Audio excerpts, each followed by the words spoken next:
1, 2, 3. Hai teman-teman, selamat datang di YouTube channel aku. Jadi kali ini aku bareng Sabrina, teman aku.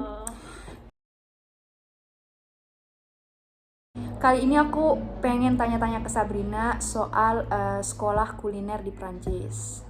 Gimana proses kamu sekolah dari awal pengen sekolah masak sampai sekarang gitu loh? Oke. Ceritain. Jadi sekolah masaknya itu kan di sini kan macam-macam ya. Ada yang kayak apa tuh, cuman kayak sekolah masak di sekolah swasta gitu yang biasanya mungkin gak nyampe 1 tahun atau cuma 1 tahun. Nah biasanya kan kalau misalnya kayak gitu kan di Grandes Écoles ya, di Sekolah besar. iya di sekolah-sekolah swasta gitu. Misalnya kayak Cordon Bleu gitu. Nah kalau aku tuh beda, aku tuh kayak namanya CAP Cuisine. Nah biasanya tuh 2 tahun. 2 tahun. Heeh. Gitu. Nah CAP Cuisine itu aku ngambil program yang alternance, jadi kayak kuliah sambil kerja juga. Gitu. Jadi kayak misalnya 1 bulan itu 3 minggu kerja, 1 minggu sekolah gitu. Gitu. Nanti aku kasih lihat Nanti aku kasih link di bawah ini apa sih CAP itu, terus kalian bisa lihat sendiri lebih detailnya kalau misalnya kita berdua lupa gitu loh ya. Oke? Ya CAP itu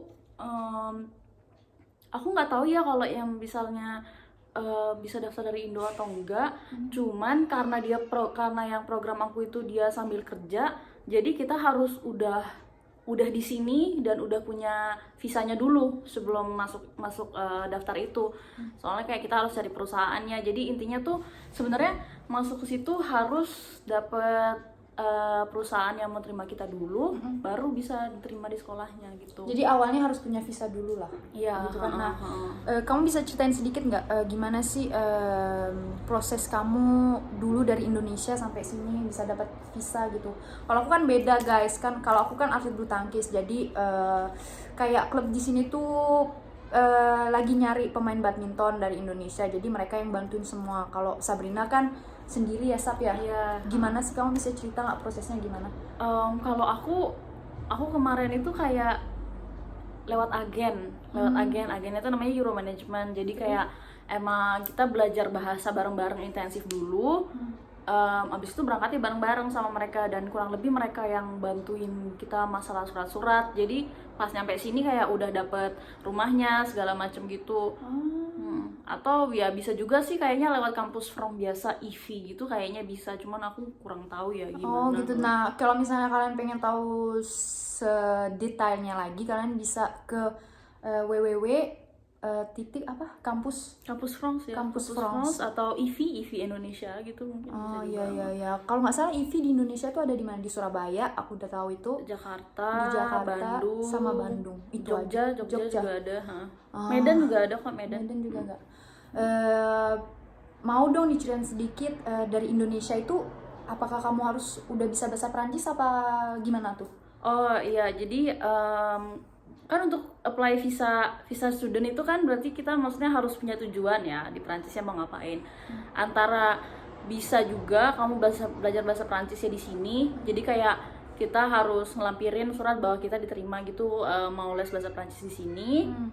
Atau kalau misalnya kayak aku les bahasa Prancis dulu. Les bahasa Prancis dulu waktu itu aku sampai B1. Terus baru deh apply visanya.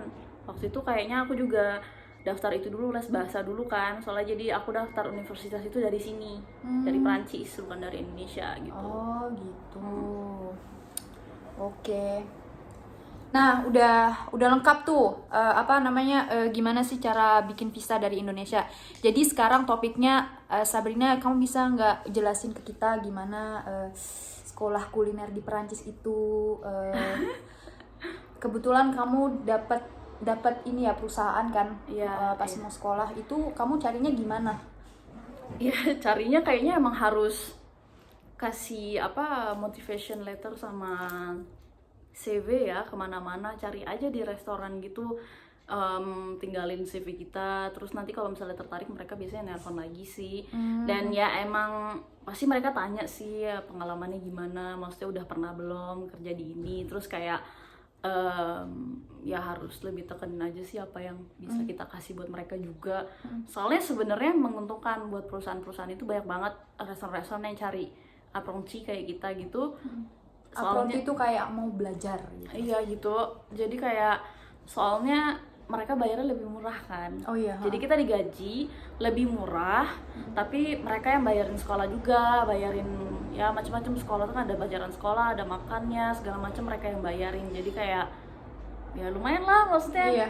Sekolah dibayarin terus dikasih gaji juga ya lumayan, walaupun nggak wow juga, cuman bisa untuk menghidupi. Iyalah, berarti kamu ini kayak sekolah terus langsung ke lapangan kerjanya langsung Iya. gitu loh. Iya itu emang enak banget sih. Jadi siap minggu sekolah itu nanti gurunya tuh kayak ngasih surat gitu, isinya yang harus dikerjain nanti di perusahaan tuh ini. Nanti chefnya tuh ngeliat kamu harus ngerjain ini. Jadi kayak bener-bener menghubungkan apa yang kita lakukan di sekolah sama di kerjaan gitu. Gitu. Terus lagi bicara sekolah nih, apakah ada ulangan nggak? Oh iya, kalau ulangan sih, jadi kan ini kan bentuknya sertifikasi ya. Jadi nanti itu biasanya CAP itu 2 tahun. Cuman kebetulan aku ambil yang 1 tahun. Jadi yang dipelajari itu nggak cuman pelajaran masak doang, macam-macam. Ada kita belajar bahasa Inggris juga, belajar bahasa lain, bahasa asing lain. Terus kita belajar zhejiang, kayak akuntansi juga, hitung-hitungan gitu. Jadi semua yang berhubungan sama restoran, misalnya kayak kita mau buka restoran itu butuh apa sih, kita harus belajar halo Terus kita harus belajar gimana cara hitung-hitungan akuntansinya. Terus kita belajar juga tentang sains itu penting karena kayak ada hubungannya sains sama makanan. Terus kayak kita belajar juga gimana kayak pertolongan pertama gitu-gitu. Jadi kayak gitu. Pertolongan pertama itu kayak misalnya ada kecelakaan gitu loh di Iya. dapur. Jadi di Perancis tuh memang semua orang harus punya itu. Itu diharuskan, tapi ya nggak juga gitu loh kalau kalian mau apa enggak. Cuman kan kalau memang kerja di restoran kan wajib ya, ntar kalau saya tiba-tiba ada apa. Iya. Jadi ujiannya ya ada ujian kayak ya setiap 1 bulan sekali.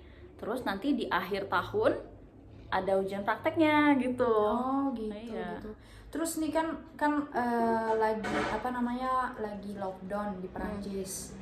Itu gimana sistem sekolah kalian di sini? Terus gaji kalian tuh gimana? Apakah tetap lancar? Apa ya bisa nggak dijelasin sedikit gitu? Oh iya, jadi kan selama lockdown ini kan restoran emang suruh tutup ya. Jadi ya emang udah kewajiban kita tutup. Jadi ya kita istilahnya terpaksa tutup, dan jadi pemerintah wajib untuk tetap ngebayar kita. Jadi kita tetap dibayar, cuman memang nggak 100%, cuman 80%. Iya. Gitu. Terus sekolahnya ya tetap lanjut lewat internet aja biasa gitu. Cuman ya ini jadi nggak ada ujian, akhirnya nggak ada ujian praktek. Iya. Jadi kayak ya udah lulus aja. Gitu. Terus setelah kamu lulus nih, amin. Kamu bisa sekolah lagi nggak? Apa kamu bisa langsung buka restoran gitu?